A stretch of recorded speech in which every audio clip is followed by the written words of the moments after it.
It has been 2 weeks since the party at the mayor's mansion. 2 investigators walk into the city hall to see the mayor and the police captain with disturbing news. Mayor Walter Lott sits behind his desk with Captain Rob Monroe on his right. Mr. Mayor, Captain Monroe, my name is Detective Sammy Grill, and this is my partner, Detective Danny Handy. We run the Gang Crime Investigation Unit. We are here to talk about Bella Gate, aka Detective Bella Monroe, for gang activity, robbery, and murder. With a loud voice, Rob jumps in. Not my cousin. Danny said, I guess she's tough. She never coughs. I guess what is said is true. What is done in the dark will come to light. Hold up. That's my cousin you're talking about, Rob says. Robbery and some petty crimes? I get that. But murder? No. Take it easy. It's okay, we're gonna figure this out. Then Walter says, calm down. Let's hear them out. Talking bad things work about a serious crime they are working on. I know this hit a bone, but you should hear it from us, other than the media. 2 years ago, her name was brought to our attention. She was investigating a crime gang, and they found out she was a cop working undercover. So to avoid being murdered, she made a deal with them, and now she is getting paid under the table to do their dirty work. They knew the value of the jewels and how much she loves jewelry. They were going to steal your jewelry and anything else of value. That's what they do. But now, she is not only going down for stealing, but murder as well. She got another cop killed. Sammy looks at Rob. Sorry you had to find out this way. Rob takes a long look at the paperwork. No, this can't be happening. She is one of my favorite cousins. I need to get some air. With a smug look on her face, Sammy says she must go with us to face the charges in our city. Take her, and we will work with you. You have our full cooperation, Walter says. Rob, take the rest of the day off. I will catch up with you later.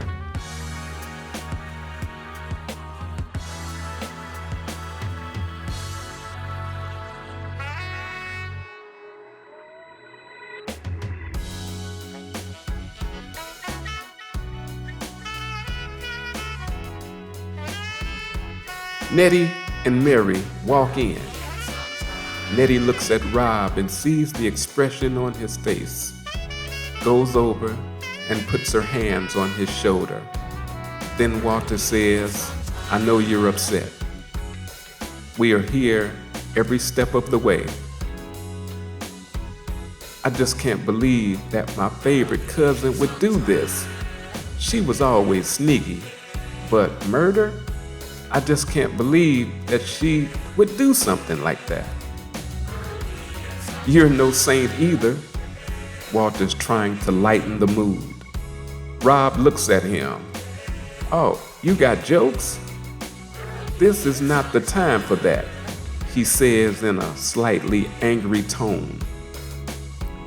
Nettie was going to tell him what she found out, but she was not sure if it was the right time to tell them or should she hold up. All I was trying to do was lighten the mood. Sorry, I didn't mean to upset you more. We're best friends, and I know you're hurting, but everything's gonna work out for the good.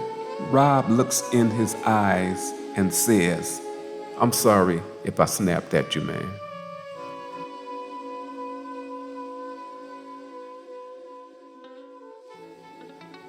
Nettie sees the time is right. She gathers her report. I've been doing some digging myself, and I found some very interesting things. It may help or not, but it may help us understand what was going on when she was accused of killing the cop. Yes, she did kill the cop, and the cop was dirty too. But the cop was also working with the gang, and she knew who he was. That day he was murdered, Bella walked in on a heated conversation between the cop and the gang member. The person she really fell in love with killed him, but she took the blame. And now they're no longer together. If she gets charged for the murder, she can go to jail for life. Now, Detective Danny Handy doesn't even know that his partner, Sammy, everyone is calling her Sam the Crook behind her back. She is also tied up in the crime syndicate.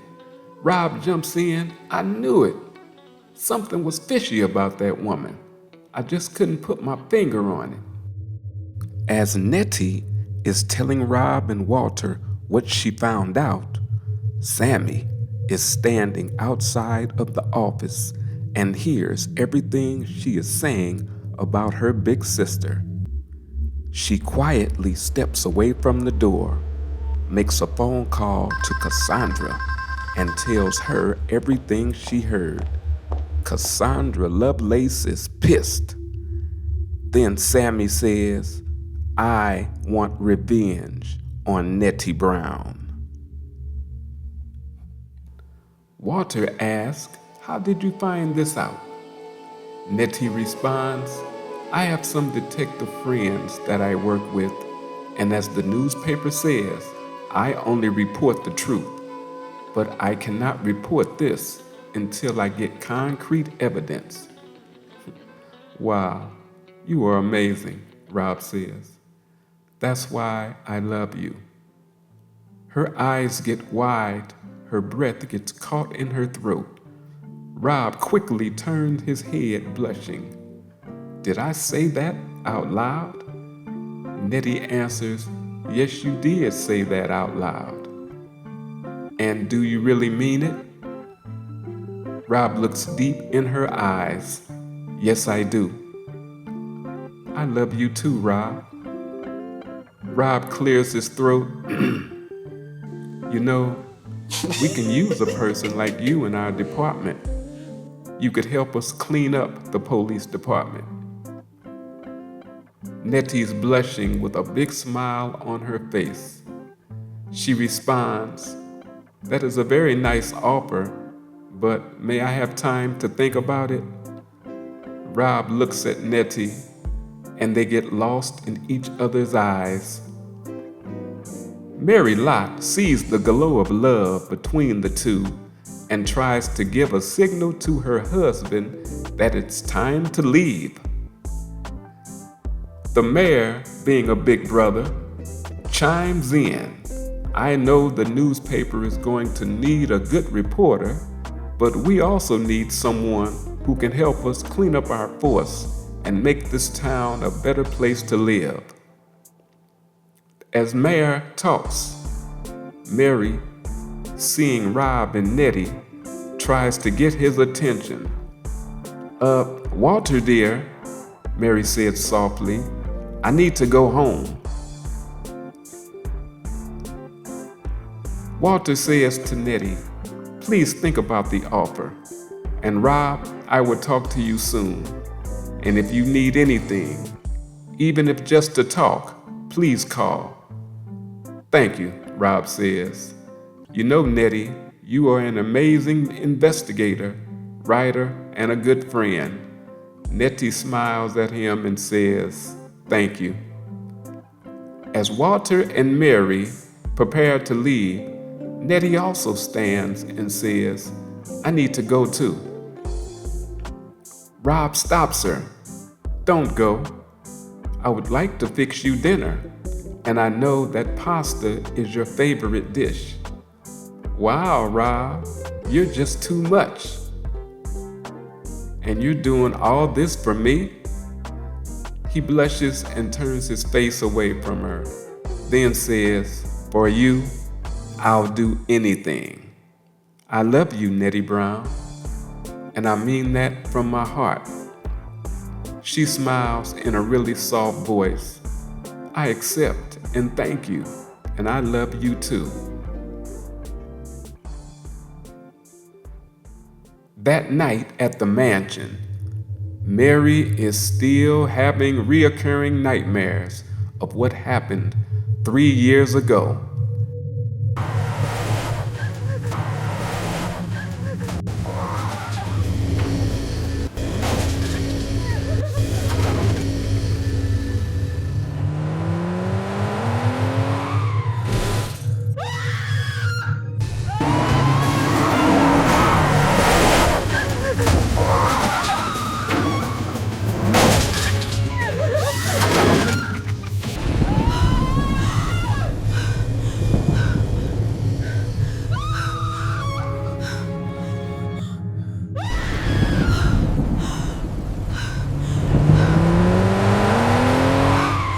She abruptly wakes up in a cold sweat and starts screaming. It's okay. I'm here. Walter You're wakes safe. up.